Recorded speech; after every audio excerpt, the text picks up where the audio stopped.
ਕਿਸਾਨਾਂ ਨੇ ਆਪਣੀਆਂ ਮੰਗਾਂ ਨੂੰ ਲੈ ਕੇ ਪੰਜਾਬ ਭਰ ਵਿੱਚ 2 ਘੰਟਿਆਂ ਲਈ ਰੋਕੀਆਂ ਰੇਲਾਂ। ਬੀਤੀ ਰਾਤ ਇਜ਼ਰਾਈਲ ਨੇ ਮੱਧ ਬੇਰੂਤ ਤੇ ਕੀਤਾ ਹਮਲਾ। ਬੀਜੇਪੀ ਆਗੂ ਕੰਗਨਾ ਰਣੌਤ ਨੇ ਮੁੜ ਦਿੱਤਾ ਪੰਜਾਬ ਵਿਰੋਧੀ ਬਿਆਨ।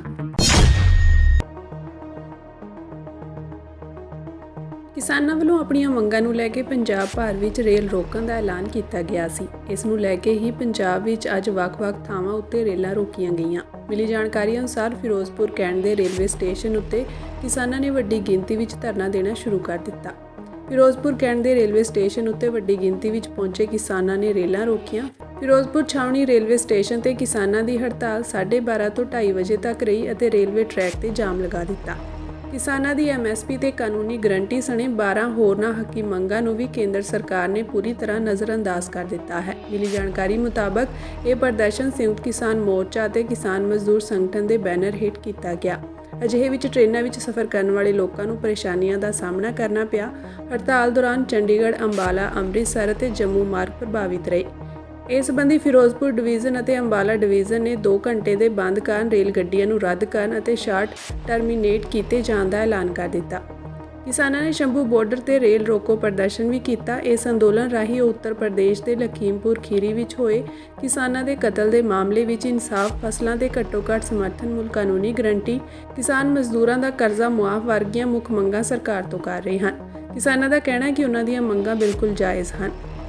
ਅੱਜ ਅਸੀਂ ਦੇਵੀਦਾਸਪੁਰਾ ਤੇ ਪੀਸੀ ਕਰ ਰਹੇ ਹਾਂ ਰੇਲ ਟਰੈਕ ਦੇ ਉੱਤੇ ਔਰ ਹੁਣ ਕੁਝ ਦੇਰ ਬਾਅਦ ਅਸੀਂ ਰੇਲ ਟਰੈਕ ਤੇ ਚੜ ਜਾਾਂਗੇ।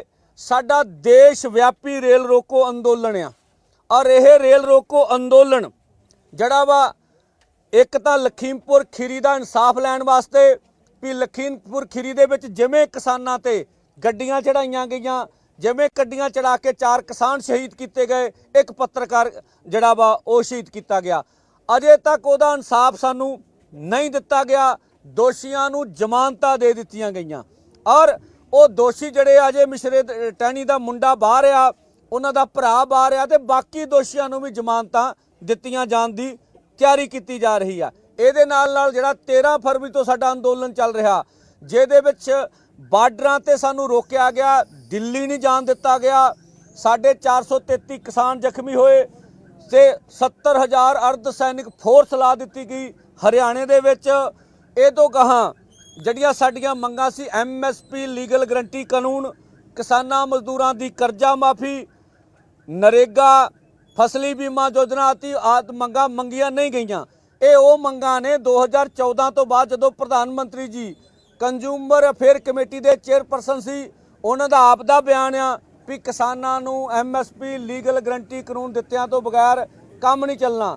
C250 ਵਾਲੀ ਗੱਲ ਵੀ ਉਹਨਾਂ ਨੇ ਚੋਣ ਮੈਨੀਫੈਸਟੋ 'ਚ ਕਹੀ, ਬੇਸ਼ੱਕ ਸੁਪਰੀਮ ਕੋਰਟ 'ਚ ਜਾ ਕੇ ਮੁੱਕਰ ਗਏ ਹੈਗੇ ਨੇ ਔਰ ਪਹਿਲੀ ਕੈਬਨਿਟ ਮੀਟਿੰਗ ਦੇ ਵਿੱਚ ਕਰਜ਼ਾ ਮਾਫੀ ਦੀ ਗੱਲ ਵੀ ਉਹਨਾਂ ਨੇ ਕਹੀ। ਇਹ ਸਾਰੀਆਂ ਗੱਲਾਂ ਉਹਨਾਂ ਨੇ ਕੀਤੀਆਂ ਹੈਗੀਆਂ ਨੇ ਔਰ ਇਹਦੇ ਨਾਲ ਦੀ ਨਾਲ ਅੱਜ ਅਸੀਂ ਜਿਹੜੀ ਇਸ ਵੇਲੇ ਪੰਜਾਬ ਦੇ ਵਿੱਚ ਝੋਨੇ ਦੀ ਖਰੀਦ ਰੁਕੀ ਹੋਈ ਆ, ਉਹਦੇ ਵਿੱਚ ਆੜ੍ਹਤੀਏ ਹੜਤਾਲ ਤੇ ਨੇ, ਜਿਹੜੀ ਮੰਡੀ ਦੀ ਲੇਬਰ ਆ ਉਹ ਹੜਤਾਲ ਤੇ ਆ ਔਰ ਨਾਲ ਦੀ ਨਾਲ ਮਿਲਰ ਹੜਤਾਲ ਤੇ ਗਏ ਹੋਏ ਨੇ। ਤੋਂ ਅਸੀਂ ਪੰਜਾਬ ਤੇ ਕੇਂਦਰ ਨੂੰ ਚੇਤਾਵਨੀ ਦੇਣਾ ਚਾਹੁੰਦੇ ਹਾਂ। ਕੇਂਦਰ ਗਿਣ ਮਿੱਥ ਕੇ ਪੰਜਾਬੀਆਂ ਨਾਲ ਧੱਕਾ ਕਰਦਾ, ਸਾਨੂੰ ਰੋਲਣਾ ਚਾਹੁੰਦਾ। ਪੰਜਾਬ ਸਰਕਾਰ ਵੀ ਨਾਲ ਆ। ਜੇਕਰ ਇਹ ਮਸਲਿਆਂ ਦੇ ਹੱਲ ਨਾ ਹੋਇਆ, ਜੇਕਰ ਖਰੀਦ ਨਾ ਸ਼ੁਰੂ ਕਰਾਈ ਗਈ ਤਾਂ ਮਜ਼ਦੂਰ, ਆੜ੍ਹਤੀਏ ਤੇ ਕਿਸਾਨ ਰਲ ਕੇ ਵੱਡਾ ਅੰਦੋਲਨ ਕਰਨਗੇ। ਇਹ ਤੁਰੰਤ ਜਿਹੜੀ ਖਰੀਦ ਆ ਉਹ ਚਾਲੂ ਕੀਤੀ ਜਾਵੇ। ਇਜ਼ਰਾਈਲ ਨੇ ਬੁੱਧਵਾਰ ਦੇਰ ਰਾਤ ਮੱਧ ਬੇਰੂਤ ਵਿੱਚ ਇੱਕ ਇਮਾਰਤ ਨੂੰ ਨਿਸ਼ਾਨਾ ਬਣਾ ਕੇ ਹਵਾਈ ਹਮਲਾ ਕੀਤਾ, ਜਿਸ ਵਿੱਚ 7 ਲੋਕ ਮਾਰੇ ਗਏ। ਇਹਨਾਂ ਲੋਕਾਂ ਨੂੰ ਹਿਜ਼ਬੁੱਲਾ ਦੇ ਮੈਂਬਰ ਦੱਸਿਆ ਗਿਆ ਹੈ। ਇਜ਼ਰਾਈਲ ਸਤੰਬਰ ਦੇ ਅਖੀਰ ਤੋਂ ਦੇਸ਼ ਦੇ ਉਹਨਾਂ ਖੇਤਰਾਂ ਤੇ ਬੰਬਾਰੀ ਕਰ ਰਿਹਾ ਹੈ ਜਿੱਥੇ ਹਿਜ਼ਬੁੱਲਾ ਸਮੂਹ ਦੀ ਮਜ਼ਬੂਤ ਮੌਜੂਦਗੀ ਹੈ, ਪਰ ਰਾਜਧਾਨੀ ਬੇਰੂਤ ਦੇ ਕੇਂਦਰੀ ਖੇਤਰ ਨੂੰ ਘੱਟ ਹੀ ਨਿਸ਼ਾਨਾ ਬਣਾਇਆ ਹੈ। ਬੁੱਧਵਾਰ ਦੇਰ ਰਾਤ ਹਮਲੇ ਤੋਂ ਪਹਿਲਾਂ ਕੋਈ ਚੇਤਾਵਨੀ ਨਹੀਂ ਦਿੱਤੀ ਗਈ ਸੀ, ਜਿਸ ਨੇ ਕੇਂਦਰੀ ਬੇਰੂਤ ਵਿੱਚ ਇੱਕ ਇਮਾਰਤ ਨੂੰ ਨਿਸ਼ਾਨਾ ਬਣਾਇਆ। ਇਹ ਇਮਾਰਤ ਸੰਯੁਕਤ ਰਾਸ਼ਟਰ ਦੇ ਮੁੱਖ ਦਫ਼ਤਰ, ਪ੍ਰਧਾਨ ਮੰਤਰੀ ਦਫ਼ਤਰ ਅਤੇ ਸੰਸਦ ਤੋਂ ਦੂਰ ਨਹੀਂ ਹੈ। ਇਸ ਦੌਰਾਨ ਹਿਜ਼ਬੁੱਲਾ ਦੀ ਸਿਵਲ ਡਿਫੈਂਸ ਯੂਨਿਟ ਨੇ ਕਿਹਾ ਕਿ ਉਸ ਦੇ 7 ਮੈਂਬਰ ਮਾਰੇ ਗਏ ਹਨ। ਇਹ ਹਮਲਾ ਦੱਖਣੀ ਲੇਬਨਾਨ ਵਿੱਚ ਹਿਜ਼ਬੁੱਲਾ ਨਾਲ ਝੜਪਾਂ ਵਿੱਚ ਘੱਟੋ-ਘੱਟ 8 ਇਜ਼ਰਾਈਲੀ ਸੈਨਿਕਾਂ ਦੇ ਮਾਰੇ ਜਾਣ ਤੋਂ ਬਾਅਦ ਹੋਇਆ ਹੈ। ਬੇਰੂਤ ਦੇ ਨਿਵਾਸੀਆਂ ਨੇ ਹਮਲੇ ਤੋਂ ਬਾਅਦ ਗੰਧਕ ਦੀ ਗੰਧ ਦੀ ਸ਼ਿਕਾਇਤ ਕੀਤੀ, ਜਦੋਂ ਕਿ ਲੇਬਨਾਨ ਦੀ ਅਧਿਕਾਰਤ ਨੈਸ਼ਨਲ ਨਿਊਜ਼ ਏਜੰਸੀ ਨੇ ਇਜ਼ਰਾਈਲ ਤੇ ਫਾਸਫੋਰਸ ਬੰਬਾਂ ਦੀ ਵਰਤੋਂ ਕਰਨ ਦਾ ਦੋਸ਼ ਲਗਾਇਆ ਹੈ। ਹਿਮਾਚਲ ਪ੍ਰਦੇਸ਼ ਦੇ ਮੰਡੀ ਤੋਂ ਬੀਜੇਪੀ ਸੰਸਦ ਅਤੇ ਅਦਾਕਾਰਾ ਕੰਗਣਾ ਰਣੌਤ ਇੱਕ ਵਾਰ ਫਿਰ ਸੁਰਖੀਆਂ ਵਿੱਚ ਹੈ। ਉਹਨਾਂ ਨੇ 2 ਅਕਤੂਬਰ ਨੂੰ ਗਾਂਧੀ ਜਯੰਤੀ ਤੇ ਲਾਲ ਬਹਾਦਰ ਸ਼ਾਸਤਰੀ ਅਤੇ ਮਹਾਤਮਾ ਗਾਂਧੀ ਤੇ ਪੋਸਟ ਕਰਕੇ ਨਵਾਂ ਵਿਵਾਦ ਖੜਾ ਕਰ ਦਿੱਤਾ। ਹਾਲਾਂਕਿ ਇਹ ਵਿਵਾਦ ਹਜੇ ਠੰਡਾ ਨਹੀਂ ਪਿਆ ਸੀ ਕਿ ਸਾਂਸਦ ਕੰਗਣਾ ਰਣੌਤ ਨੇ ਇੱਕ ਹੋਰ ਬਿਆਨ ਦੇ ਦਿੱਤਾ ਹੈ, ਜਿਸ ਤੋਂ ਬਾਅਦ ਮੁੜ ਤੋਂ ਪੰਜਾਬ ਦੇ ਲੋਕਾਂ ਦੇ ਮਨਾਂ ਨੂੰ ਠੇਸ ਪਹੁੰਚੀ ਹੈ। ਦਰਅਸਲ ਸਾਂਸਦ ਕੰਗਣਾ ਰਣੌਤ ਨੇ ਸਿੱਧੇ ਤੌਰ ਤੇ ਨਾਂ ਲਏ ਬਿਨਾਂ ਹਿਮਾਚਲ ਪ੍ਰਦੇਸ਼ ਵਿੱਚ ਫੈਲੇ ਨਸ਼ਿਆਂ ਲਈ ਪੰਜਾਬ ਨੂੰ ਜ਼ਿੰਮੇਵਾਰ ਠਹਿਰਾਇਆ ਹੈ। ਇੱਕ ਇਕੱਠ ਨੂੰ ਸੰਬੋਧਨ ਕਰਦਿਆਂ ਕੰਗਣਾ ਰਣੌਤ ਨੇ ਕਿਹਾ ਕਿ ਸਾਡੇ ਅੱਗੇ ਅਤੇ ਪਿੱਛੇ ਰਾਜਾਂ ਤੋਂ ਇੱਥੇ ਨਵੀਆਂ ਚੀਜ਼ਾਂ ਆਉਣੀਆਂ ਸ਼ੁਰੂ ਹੋ ਜਾਂਦੀਆਂ ਹਨ, ਚਾਹੇ ਉਹ ਚਿੱਟਾ, ਹਿੰਸਾ ਜਾਂ ਕੁਝ ਵੀ ਹੋਵੇ। ਤੁਸੀਂ ਜਾਣਦੇ ਹੋ ਕਿ ਮੈਂ ਕਿਸ ਰਾਜ ਦੀ ਗੱਲ ਕਰ ਰਹੀ ਹਾਂ। ਇਹਨਾਂ ਦਾ ਸੁਭਾਅ ਬਹੁਤ ਗਰਮ ਹੁੰਦਾ ਹੈ ਅਤੇ ਉਹ ਬਹੁਤ ਹੁਸ਼ਿਆਰ ਹੁੰਦੇ ਹਨ। ਉਹ ਨਸ਼ੇ ਕਰਦੇ ਹਨ, ਸ਼ਰਾਬ ਪੀਂਦੇ ਹਨ ਅਤੇ ਰੌਲਾ ਪਾਉਂਦੇ ਹਨ। ਕੰਗਣਾ ਨੇ ਅੱਗੇ ਕਿਹਾ ਕਿ ਮੈਂ ਹਿਮਾਚਲ ਦੇ ਬੱਚਿਆਂ ਨੂੰ ਅਪੀਲ ਕਰਦੀ ਹਾਂ ਕਿ ਉਹ ਇਹਨਾਂ ਦੇ ਪ੍ਰਭਾਵ ਵਿੱਚ ਨਾ ਆਉਣ। ਅਸੀਂ ਉਹਨਾਂ ਤੋਂ ਕੁਝ ਵੀ ਨਹੀਂ ਸਿੱਖਣਾ ਹੈ। ਉਹਨਾਂ ਨੇ ਸਾਡੀ ਜਵਾਨੀ बर्बाद कर दी है। और अगर आप देखें शहरों में कितनी ज्यादा गंदगी होती है, कैसी कैसी बीमारियां, कैसे कैसे वायरस, कैसे कैसे डेंगू, कैसे कैसे रोग कि आप कल्पना नहीं कर सकते कैसी गंदगी से कैसे कैसे रोग होते हैं। तो हमारी जो ग्रामीण जीवन शैली है ये बहुत ही अच्छी शैली है। जैसे कि प्रधान जी ने भी कहा कि आहारे से जे अगे पिछे राज्य उठाते नई नई चीजा लग रही हरेठिया उन्हें, कोई चिट्टा, कोई कुछ। इन्होंने हमारे जो है यूथ को पूरी तरह से जो है वो बर्बाद कर दिया है। तो हाँ, इन्होंने नहीं कुछ सीखना आया। ये चाहे चिट्टा हो, चाहे उग्रता हो, चाहे कुछ भी हो। तुम जो पता मैं कुछ राज्य की गल करी रही, बड़ा उग्र इनका स्वभाव होता है। बाइक का पुराने पर भाई हो हल्ला कराए, ड्रग्स कराए, पता नहीं केड़ी केड़ी शराबा पिए, पर भाई उत्पात मचाए रहा हुआ इन्हें। तो उससे जो है मैं ये कहूंगी कि हमारे हिमाचल वासियों का जो अपनी जो संस्कृति है, हमारा अपना जो ग्रामीण कल्चर है, हमारे अपने जो बच्चे हैं वो किसी तरीके से जो है इनके प्रभाव में ना आए। हमें जो ये संकल्प करना है, चाहे स्वच्छता हो, हमें अपने गांव की, अपने पशुओं की स्वच्छता बनाए रखनी है। और स्वच्छता सिर्फ बाहरी नहीं होती है, स्वच्छता अंदर भी, स्वभाव की स्वच्छता भी होती है, संस्कार की स्वच्छता भी होती है। हमारी ये जो आप देखते हैं, टीवी पे देखते हैं कि कैसी कैसी अनर्थ बातें सुनने को मिलती है, चाहे बंगाल में हो चाहे कहीं हो। जी बेटी को पकड़ा और जी रेप कर दिया, उसके कई टुकड़े किए। क्या हम सोच सकते हैं, हिमाचल वासी क्या कल्पना भी कर सकते हैं इस तरह के काम करने की? हिमाचल एकमात्र ऐसा प्रदेश है कि वहां पे अगर रात के 8-9 बजे कोई बेटी। कंगना रणावत की जे गल करिए जिहड़ा उन्हें अज बयान दिता है, मैं समझदा कि जिहदा मैंटली डिस्टर्ब होवे जिहड़ा जी ਉਹਨੂੰ ਤਾਂ जो मर्जी कह ਲਈਏ ਆਪਾਂ, मतलब ਮੈਨੂੰ ਲੱਗਦਾ ਉਹਦੇ ਬਾਰੇ ज़्यादा बोलना नहीं चाहिए। क्यों मैं कह रहा मैंटली डिस्टर्ब, वो बोलनों नहीं हटदी, लोगों तो चंगा माड़ा शब्द सुनती है। और कई बार पार्टी नूं भी इहनूं रोकना पैंदा है, नत्थ पाउणी पैंदी है भी रोक, लेकिन फिर भी परवाह नहीं करती। हाँ, एक गल जरूर लगती है कि पार्टी की आइडियोलॉजी के मुताबिक जरूर बोलती है, जिहड़ी आइडियोलॉजी इन्हां दी पोलराइजेशन दी है उहदे ते ओह काम भी कर रही है, लगातार उहदे ते वर्क हो रहा है। अब पिछले दिनी कंगना रनौत जी ने फिर हिमाचल में फिर पंजाबियों के ऊपर हमला किया और बोला कि पंजाब के नौजवान ड्रग एडिक्ट हैं, और ये भी बोला कि पंजाब के जो जुआ होते हैं वो उपद्रवी होते हैं। इस तरह की उन्होंने बात कही। मैं तो चाहूँगा बहन कंगना से कि आप सामने आए और मैं सरकार से मांग करूँगा कि आपकी एमपी है भाजपा की, इसका डोप टेस्ट होना चाहिए, देश के सामने सच आना चाहिए कि कंगना जी सच्ची सुच्ची हैं या क्या मसला है। और हमने पहले भी भाजपा को बोला है कि जो कंगना रनौत जी जिस तरह की बयानबाजी कर रही हैं, जिस तरह से हमें बदनाम कर रही है, भाजपा को, जो भाजपा के प्रदेश पार्टी के देश के अध्यक्ष हैं, उनको इनके ऊपर कार्रवाई करनी चाहिए। तो हम फिर बोलना चाहेंगे कि कंगना रनौत जी हो या रमनीत बिट्टू जी हो, इनके बयानबाजी से अब पंजाब में नए ढंग से आग नहीं लगनी चाहिए, इनके खिलाफ पार्टी को कार्रवाई करनी चाहिए। ਗਿੱਦੜਬਾਹਾ ਤੋਂ ਆਜ਼ਾਦ ਉਮੀਦਵਾਰ ਸੁਖਰਾਜ ਸਿੰਘ ਨਿਆਮੀਵਾਲਾ ਨੇ ਅੱਜ ਆਪਣੇ ਹਲਕੇ ਵਿੱਚ ਲੱਗੇ ਰੋਸ ਧਰਨੇ ਵਿੱਚ ਸ਼ਮੂਲੀਅਤ ਕੀਤੀ। ਇਸ ਮੌਕੇ ਉਹਨਾਂ ਹਲਕੇ ਦੇ ਲੋਕਾਂ ਨੂੰ ਇਕੱਠੇ ਹੋ ਕੇ ਆਪਣੀਆਂ ਹੱਕੀ ਮੰਗਾਂ ਨੂੰ ਮਨਵਾਉਣ ਲਈ ਸੰਘਰਸ਼ ਕਰਨ ਦੀ ਅਪੀਲ ਵੀ ਕੀਤੀ। ਉਹਨਾਂ ਕਿਹਾ ਕਿ ਗਿੱਦੜਬਾਹਾ ਤੋਂ ਕਾਂਗਰਸ ਦਾ ਅੱਜ ਦੇ ਸਮੇਂ ਵਿੱਚ ਵੱਡਾ ਆਗੂ ਰਾਜਾ ਵੜਿੰਗ ਜਿੱਤਦਾ ਰਿਹਾ ਹੈ, ਪਰ ਉਸ ਵੱਲੋਂ ਹਲਕੇ ਦੇ ਵਿਕਾਸ ਲਈ ਕੁਝ ਨਹੀਂ ਕੀਤਾ ਗਿਆ। ਅੱਜ ਇਹ ਆਗੂ ਧਰਨੇ ਵਿੱਚ ਆਉਣਾ ਜ਼ਰੂਰੀ ਨਹੀਂ ਸਮਝਦੇ। ਉਹਨਾਂ ਕਿਹਾ ਕਿ ਸਰਕਾਰ ਕੋਈ ਵੀ ਹੋਵੇ, ਕਿਸੇ ਨੇ ਕੁਝ ਨਹੀਂ ਕਰਨਾ ਜਦੋਂ ਤੱਕ ਅਸੀਂ ਸਾਰੇ ਇਕੱਠੇ ਹੋ ਕੇ ਸੰਘਰਸ਼ ਨਹੀਂ ਕਰਦੇ। ਇਹ ਕਿਸੇ ਇੱਕ ਦੇ ਘਰ ਦੇ ਨਿੱਜੀ ਕੰਮ ਦੀ ਮੰਗ ਨਹੀਂ ਆ।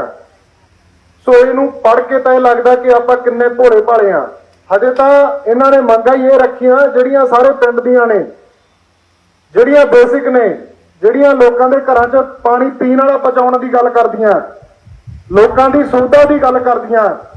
ਤੇ ਜੇ ਇਹਨਾਂ ਵੀਰਾਂ ਨੂੰ ਤੁਹਾਡੇ ਵਾਂਗੂ ਰਾਜਨੀਤੀ ਆਉਂਦੀ ਹੁੰਦੀ ਤਾਂ ਇਹਨਾਂ ਨੇ ਇੱਥੇ ਲੈ ਕੇ ਲਾਇਆ ਹੋਣਾ ਸੀ ਵੀ ਤੁਹਾਡਾ ਵਾਅਦਾ ਸੀਗਾ 1000 ਰੁਪਇਆ ਪੈਨਸ਼ਨ ਵਾਲਾ, ਬੀਬੀਆਂ ਨੂੰ 1000 ਰੁਪਏ ਵਾਲਾ, ਤੁਹਾਡਾ ਵਾਅਦਾ ਸੀ ਘਰ ਘਰ ਨੌਕਰੀ ਵਾਲਾ, ਤੁਹਾਡਾ ਵਾਅਦਾ ਸੀਗਾ ਪੰਜਾਬ ਦੇ ਵਿੱਚ ਗਲੀਆਂ ਨਾਲੀਆਂ ਪੱਕੀਆਂ ਕਰਨ ਵਾਲਾ। ਉਹਨਾਂ ਵਾਲੇ ਪਾਸੇ ਤਾਂ ਇਹਨਾਂ ਨੇ ਗੱਲ ਹੀ ਨਹੀਂ ਕੀਤੀ ਹਜੇ। ਇਹ ਤਾਂ ਆਪਦੀਆਂ ਬੇਸਿਕ ਮੰਗਾਂ ਤੇ ਗੱਲ ਕਰ ਰਹੇ ਆ। ਕਾਹਦੀਆਂ?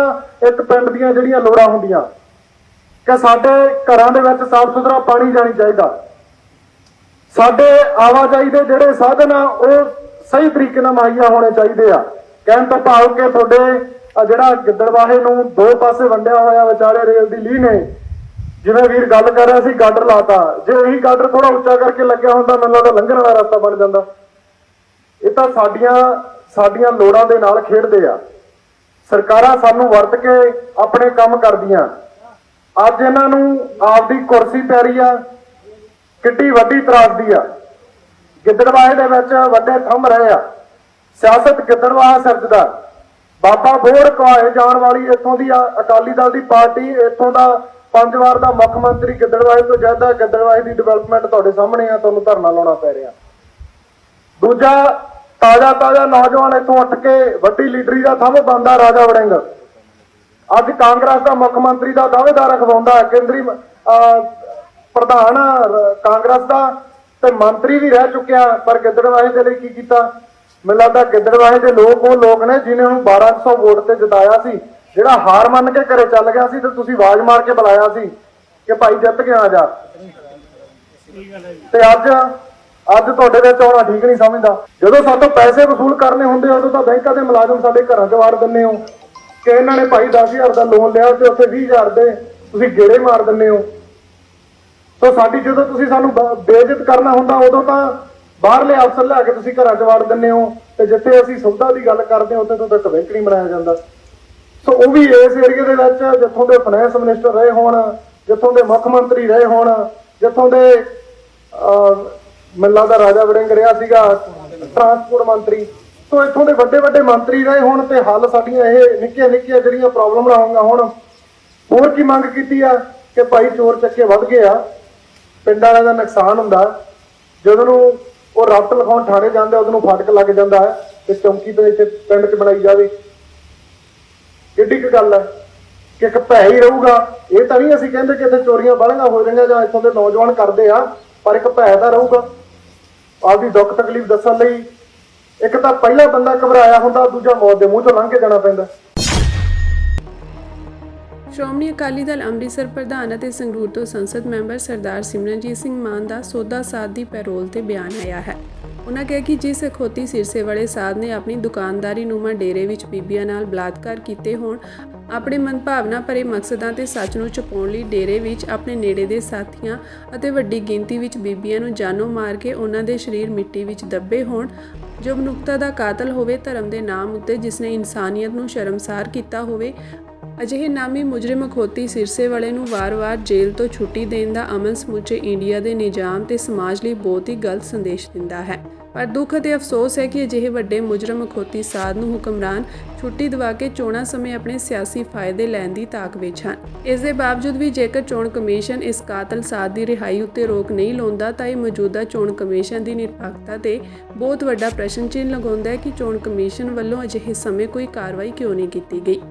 ਉਹਨਾਂ ਕਿਹਾ ਕਿ ਜਦੋਂ ਹਰਿਆਣਾ ਵਿੱਚ ਅਸੈਂਬਲੀ ਚੋਣਾਂ ਹੋ ਰਹੀਆਂ ਹਨ ਅਤੇ ਪੰਜਾਬ ਵਿੱਚ ਪੰਚਾਇਤੀ ਚੋਣਾਂ ਦਾ ਪ੍ਰਚਾਰ ਚੱਲ ਰਿਹਾ ਹੈ ਤਾਂ ਅਜਿਹੇ ਸਮੇਂ ਸਭ ਤੋਂ ਵੱਡੇ ਦਾਗੀ ਮੁਜਰਮ ਸਿਰਸੇ ਵਾਲੇ ਸਾਧ ਨੂੰ ਛੁੱਟੀ ਦੇਣੀ ਇੱਥੋਂ ਦੇ ਸਮਾਜ ਨੂੰ ਗੰਦਲਾ ਕਰਨ ਵਾਲੀਆਂ ਤੇ ਚੋਣ ਸਮੇਂ ਦੰਗੇ ਫਸਾਦ ਕਰਵਾਉਣ ਵਾਲੇ ਦੁਖਦਾਇਕ ਅਮਲ ਹਨ। ਜਦੋਂ ਕਿ ਹੁਕਮਰਾਨਾਂ ਤੇ ਅਦਾਲਤਾਂ ਨੂੰ ਪਤਾ ਹੈ ਕਿ ਪੰਜਾਬ ਤੇ ਹਰਿਆਣਾ ਦੇ ਨਿਵਾਸੀ ਇਸ ਕਾਤਲ ਤੇ ਬਲਾਤਕਾਰੀ ਸਾਧ ਨੂੰ ਉਸ ਦੀਆਂ ਗੈਰ ਇਖਲਾਕੀ ਕਾਰਵਾਈਆਂ ਕਾਰਨ ਨਫ਼ਰਤ ਕਰਦੇ ਹਨ ਅਤੇ ਉਸ ਦੇ ਰਿਹਾ ਹੋਣ ਤੇ ਵੱਖ-ਵੱਖ ਕੌਮਾਂ ਧਰਮਾਂ ਵਿੱਚ ਦੂਰੀ ਵੱਧਦੀ ਹੈ ਤਾਂ ਅਜਿਹੇ ਸਮੇਂ ਉਸ ਨੂੰ ਫਿਰ ਛੁੱਟੀ ਦੇ ਦੇਣੀ ਇਹ ਹੁਕਮਰਾਨਾਂ, ਅਦਾਲਤਾਂ ਅਤੇ ਚੋਣ ਕਮਿਸ਼ਨ ਦੀ ਮਿਲੀਭੁਗਤ ਨੂੰ ਪ੍ਰਤੱਖ ਕਰਦਾ ਹੈ। ਉਨ੍ਹਾਂ ਕਿਹਾ ਕਿ ਭਾਵੇਂ ਹਕੂਮਤ ਬੀਜੇਪੀ ਪਾਰਟੀ ਆਪਣੀ ਸਿਆਸੀ ਤਾਕਤ ਦੀ ਅਦਾਲਤਾਂ ਤੇ ਚੋਣ ਕਮਿਸ਼ਨ ਉੱਤੇ ਪ੍ਰਭਾਵ ਪਾ ਕੇ ਉਸ ਨੂੰ ਰਿਹਾ ਕਰਵਾ ਕੇ ਆਪਣੇ ਫਾਇਦੇ ਵਿੱਚ ਅਮਲ ਕਰਨਾ ਚਾਹੁੰਦੀ ਹੈ, ਪਰ ਹਰਿਆਣਾ ਤੇ ਪੰਜਾਬ ਦੇ ਅਣਖੀ ਨਿਵਾਸੀ ਬੀਜੇਪੀ RSS ਦੀ ਮੰਦਭਾਵਨਾ ਭਰੀ ਸੋਚ ਨੂੰ ਕਾਮਯਾਬ ਨਹੀਂ ਹੋਣ ਦੇਣਗੇ ਅਤੇ ਬੀਜੇਪੀ ਨੂੰ ਲੋਕ ਜ਼ਰੂਰ ਸਬਕ ਸਿਖਾਉਣਗੇ।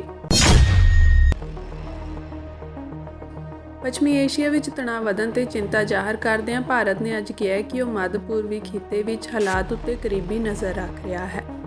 ਭਾਰਤ ਨੇ ਆਪਣੇ ਨਾਗਰਿਕਾਂ ਨੂੰ ਈਰਾਨ ਦੀ ਬੇਲੋੜੀ ਯਾਤਰਾ ਤੋਂ ਬਚਣ ਦੀ ਵੀ ਸਲਾਹ ਦਿੱਤੀ ਹੈ। ਇਸੇ ਤਰ੍ਹਾਂ ਈਰਾਨ ਵਿੱਚ ਰਹਿ ਰਹੇ ਭਾਰਤੀ ਨਾਗਰਿਕਾਂ ਨੂੰ ਵੀ ਚੌਕਸ ਰਹਿਣ ਅਤੇ ਤਹਿਰਾਨ ਸਥਿਤ ਭਾਰਤੀ ਸਫਾਰਤਖਾਨੇ ਨਾਲ ਰਾਬਤਾ ਬਣਾਈ ਰੱਖਣ ਦਾ ਸੱਦਾ ਦਿੱਤਾ ਹੈ। ਵਿਦੇਸ਼ ਮੰਤਰਾਲੇ ਨੇ ਬੀਤੇ ਕੱਲ੍ਹ ਕਿਹਾ ਕਿ ਖਿੱਤੇ ਵਿੱਚ ਤਣਾਅ ਵਿੱਚ ਹੋਏ ਹਾਲੀਆ ਵਾਧੇ ਉੱਤੇ ਅਸੀਂ ਕਰੀਬੀ ਨਜ਼ਰ ਰੱਖ ਰਹੇ ਹਾਂ। ਭਾਰਤੀ ਨਾਗਰਿਕਾਂ ਨੂੰ ਈਰਾਨ ਦੇ ਬੇਲੋੜੇ ਸਫ਼ਰ ਤੋਂ ਬਚਣ ਦੀ ਸਲਾਹ ਦਿੱਤੀ ਜਾਂਦੀ ਹੈ। ਇਸ ਦੇ ਨਾਲ ਹੀ ਭਾਰਤ ਨੇ ਸਾਰੀਆਂ ਸਬੰਧਤ ਧਿਰਾਂ ਨੂੰ ਜ਼ਬਤ ਤੋਂ ਕੰਮ ਲੈਣ ਦਾ ਸੱਦਾ ਵੀ ਦਿੱਤਾ ਹੈ। ਭਾਰਤ ਨੇ ਕਿਹਾ ਕਿ ਜ਼ਰੂਰੀ ਹੈ ਕਿ ਇਸ ਤਣਾਅ ਨੂੰ ਹੋਰ ਫੈਲਣ ਤੋਂ ਰੋਕਿਆ ਜਾਵੇ। ਬਿਆਨ ਵਿੱਚ ਕਿਹਾ ਗਿਆ ਕਿ ਅਸੀਂ ਇਸ ਗੱਲ ਉੱਤੇ ਜ਼ੋਰ ਦਿੰਦੇ ਹਾਂ ਕਿ ਸਾਰੇ ਮਾਮਲੇ ਗੱਲਬਾਤ ਤੇ ਸਫ਼ਾਰਤੀ ਢੰਗ ਤਰੀਕਿਆਂ ਨਾਲ ਨਿਬੇੜੇ ਜਾਣ।